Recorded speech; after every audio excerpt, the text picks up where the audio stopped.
Welcome back to Marco's Minute, where every week I give you a handicapping tip in around a minute. And as my smart-ass producer points out every week that it's closer to 2 minutes, I tell him, just like I tell my wife, sometimes you get surprised and it goes 2 minutes. All right, guys, let's get to this week's tip, and it's my Dream Crusher theory.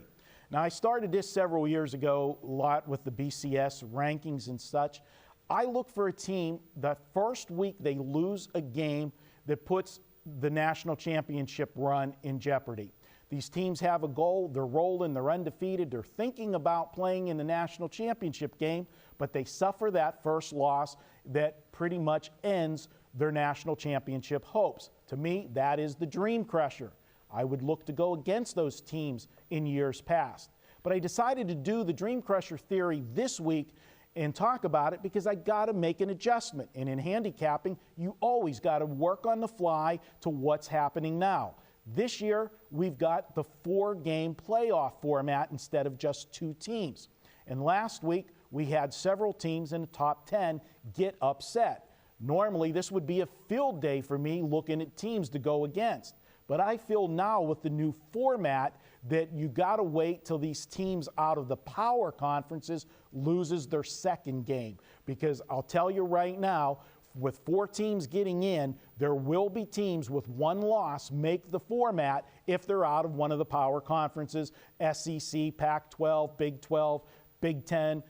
Those conferences always are going to get a look for teams with a 1 loss. Now, I still will go with the same system if we have a team out of a lesser conference that's undefeated and is in the top 10, like in years past where we've had BYU's, Boise State's, a couple years back TCU.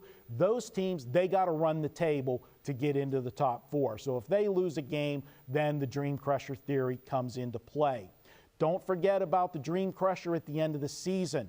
For the bowl games, you can use it as well. If a team loses their last regular season game and it costs them the shot of getting into their conference championship game, or they get into their conference championship game and lose, and that knocks them out of the 4-game format, these teams have a tendency not to show up in the bowl games. Just look at Alabama last year against Oklahoma, and if you go back 2 years ago, look at Florida against Louisville.